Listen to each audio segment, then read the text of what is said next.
Ya se había señalado con anterioridad a esto, habría cometido 14 omisiones en su declaración jurada. Nos acompaña aquí en los estudios el excongresista Johnny Lezcano, ex candidato a la presidencia de la República también por Acción Popular. Bienvenido. ¿Qué tal, Muchas gracias. Buenas noches. ¿Cuál cree será el destino de Dina Boluarte? Yo creo que la denuncia constitucional está suficientemente sustentada, la he leído.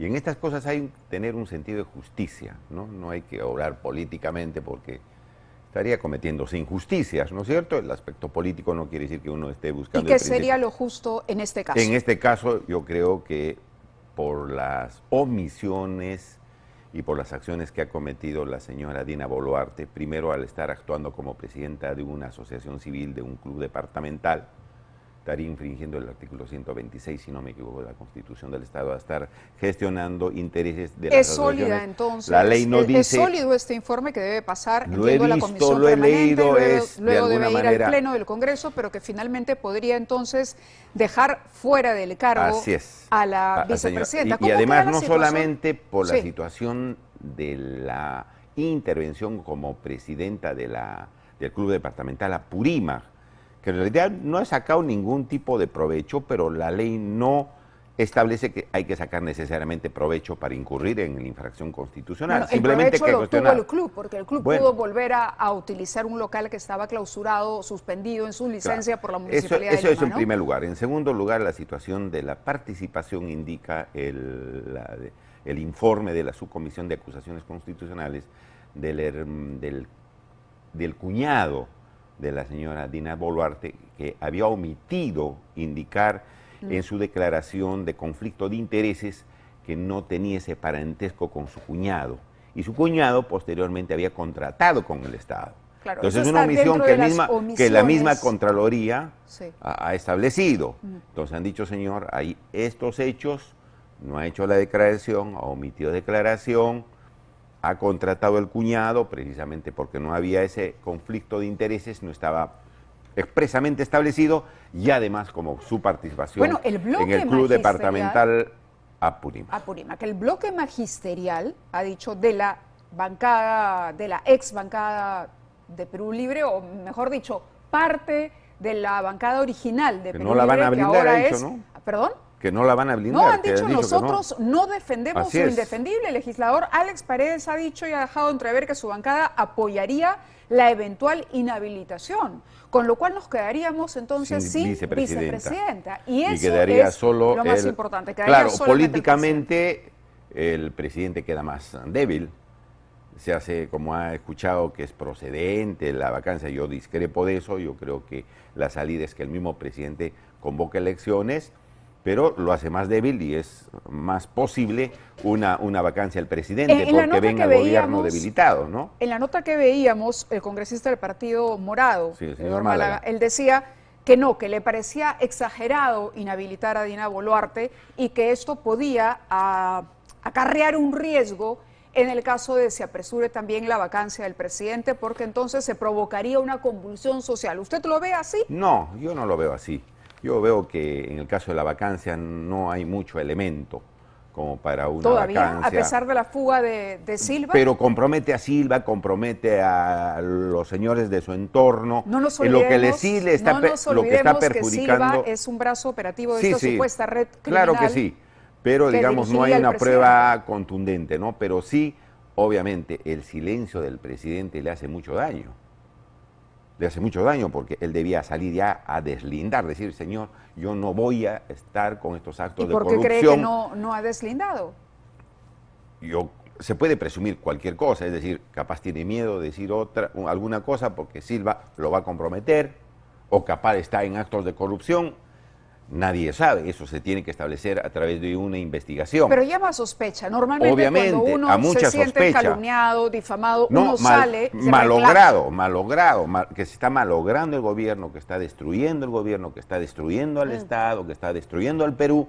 Lo primero que tiene que hacer el presidente es condenar severamente eso, porque uno tiene que defender pues su función. Bueno, si yo he confiado en alguien en y me ha fallado, yo tengo que pero cuestionar. parece que fue un poco suave para ponerle algún adjetivo a sus declaraciones, dijo que lamentaba mucho que hubiese funcionarios envueltos en asuntos de corrupción.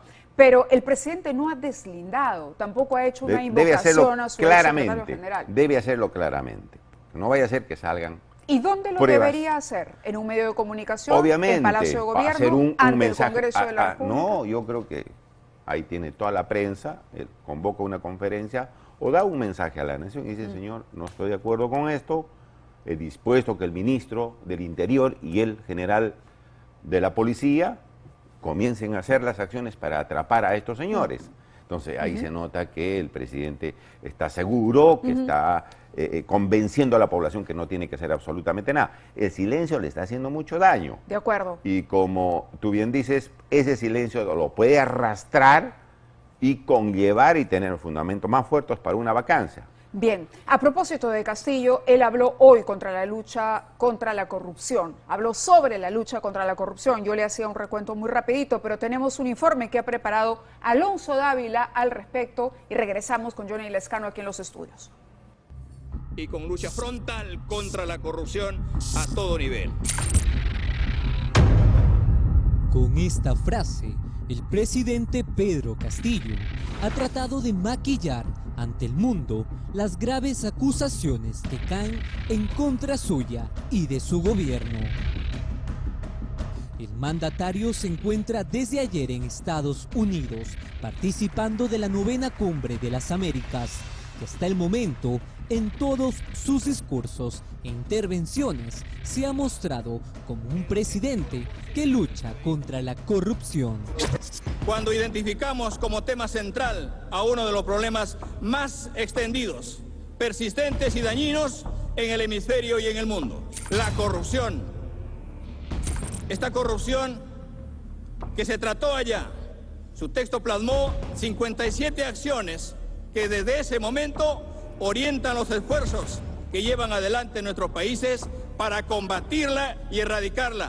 Aquí hay un doble discurso, una manifestación abiertamente contradictoria. Ciertamente proyecta una sombra muy grande sobre la idoneidad, la solvencia y la legitimidad del gobierno y especialmente de la presidencia que ocupa Pedro Castillo desde el 28 de julio del año pasado.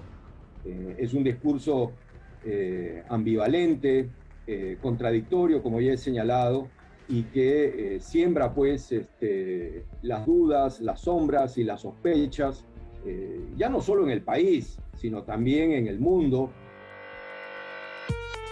Pedro Castillo ha tratado de mostrar una falsa realidad de lo que se vive en su gobierno. Él actualmente se encuentra investigado por la Fiscalía de la Nación por los presuntos delitos de 1. Organización criminal, 2. Tráfico de influencias y 3. Colusión agravada. Pero el tema no queda ahí.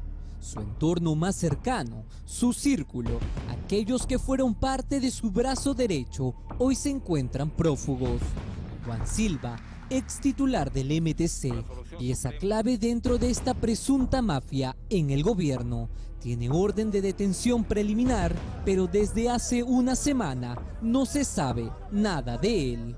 Bruno Pacheco, ex secretario presidencial, Fray Vázquez, sobrino del presidente Castillo, se encuentran no habidos desde el 28 de marzo. Ambos tienen una orden de prisión preventiva. Todos ellos se encuentran en el portal de recompensas como los más buscados. Todas las imputaciones que pesan sobre el entorno de Pedro Castillo, como el exministro de Transportes y Comunicaciones, Juan Silva, el exsecretario general de la presidencia, Bruno Pacheco, los sobrinos y el largo etcétera que ya conocemos, ciertamente van a contramano o a contracorriente de este discurso que Pedro Castillo ha ensayado fatuamente en la cumbre de Los Ángeles respecto de la corrupción y el combate a la que, en teoría, el señor está comprometido, ¿no? Lejos de hacer mea culpa, el presidente Castillo resalta los problemas de corrupción de sus antecesores. Y lo que más nos duele es haber encontrado una gestión históricamente englobada en actos de corrupción. El jefe de Estado, pese a todos los cuestionamientos e investigaciones contra él y su entorno, hoy intentó dar confianza y tranquilidad a los empresarios extranjeros. Es que este es un gobierno que va a dar la mayor confianza y háganlo con la mayor tranquilidad. Yo los animo para seguir de la mano, para que ustedes sigan invirtiendo sin ningún temor. Por eso estamos acá y tengan la mayor confianza. ¿Qué confianza o qué seguridad jurídica se le puede realmente presentar o proyectar a inversionistas extranjeros cuando tenemos esta marea de corrupción en alza en el país que, como bien señala el compromiso de Lima, lo único que va a lograr es debilitar la gobernabilidad democrática en el Perú? Y eso es lo que está ocurriendo en estos momentos. Hace unas semanas, Castillo mencionó que si le encontraban un ilícito, él salía del cargo. Ahora las evidencias son públicas y la teoría fiscal lo señala como el líder de una red criminal. Si al pueblo y a alguien le consta que a este gobierno, que este presidente ha metido la mano y se ha cogido un centavo del país, yo no puedo estar un minuto más en el gobierno. Yo no puedo estar un minuto más en el gobierno. Cada día salen más pruebas de esta supuesta mafia enquistada en el gobierno. Mientras eso pasa, Pedro Castillo pinta al mundo entero que su gestión es intachable.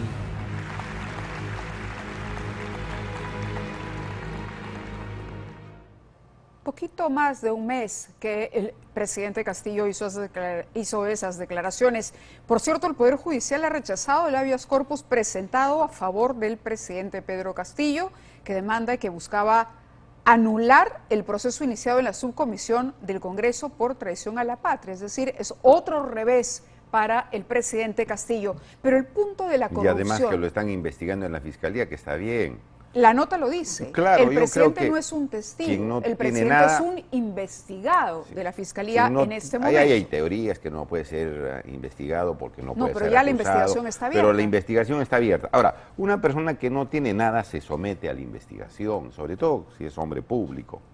¿No? Yo te hablo con experiencia porque nosotros nos sometimos a investigaciones de difamaciones y de abusos y de cobardías, pero ahí estuvimos. Hemos estado investigados en la Fiscalía, en los juzgados. ¿Qué cree que pasa por la mente proceso. del presidente? Porque hay algo que decía Iván García en la nota también interesante. El presidente es como si viviera en varias realidades paralelas simultáneamente.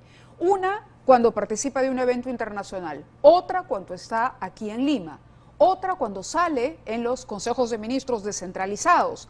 Es imposible creer que sea la misma persona. Uno lo ve allá y no cree que sea el mismo presidente Castillo que reniega de los poderosos, que reniega y que dice que aquí las designaciones obedecen a que los hombres de la chacra deben ahora hacerse cargo del Estado.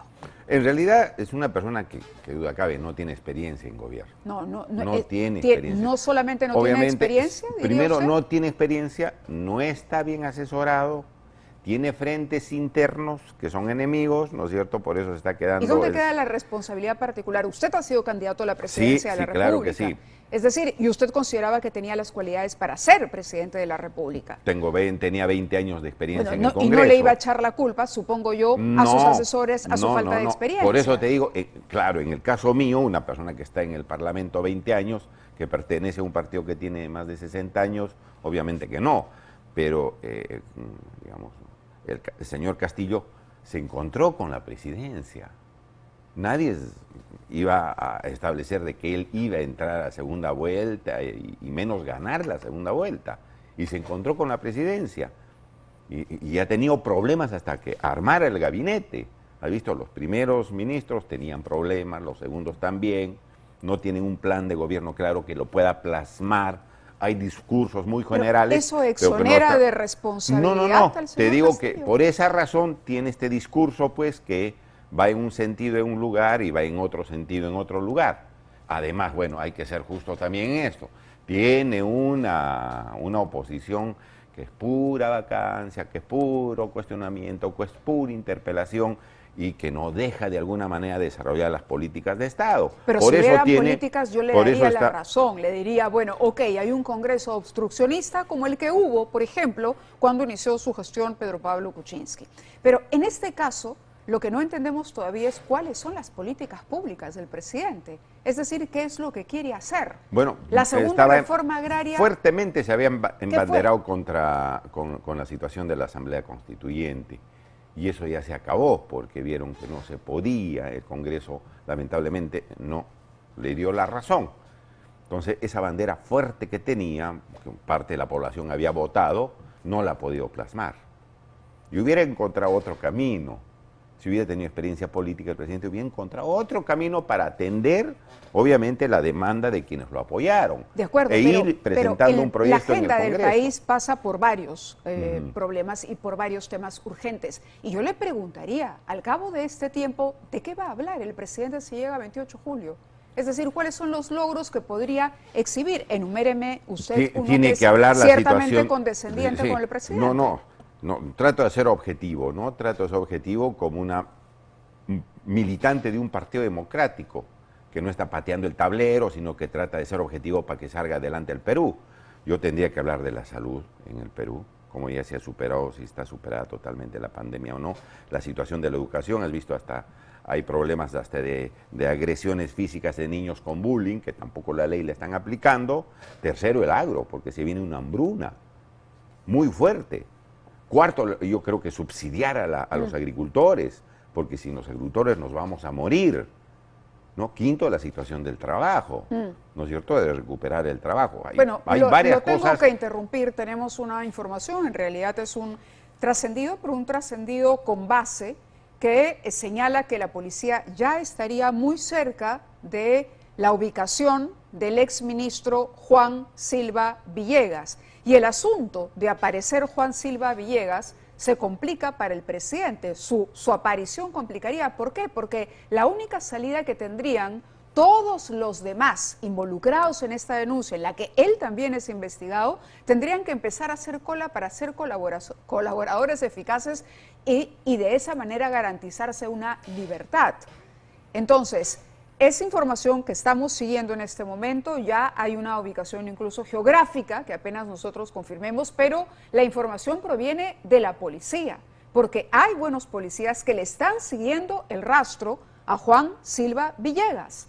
Es imposible que ese señor se haga humo, es imposible. Bueno, qué bueno que lo van a capturar, porque si han hecho un anuncio de esa naturaleza, yo creo que la policía está muy cerca, a punto de capturarlo. Y que vaya a declarar lo que tiene que declarar en honor a la verdad.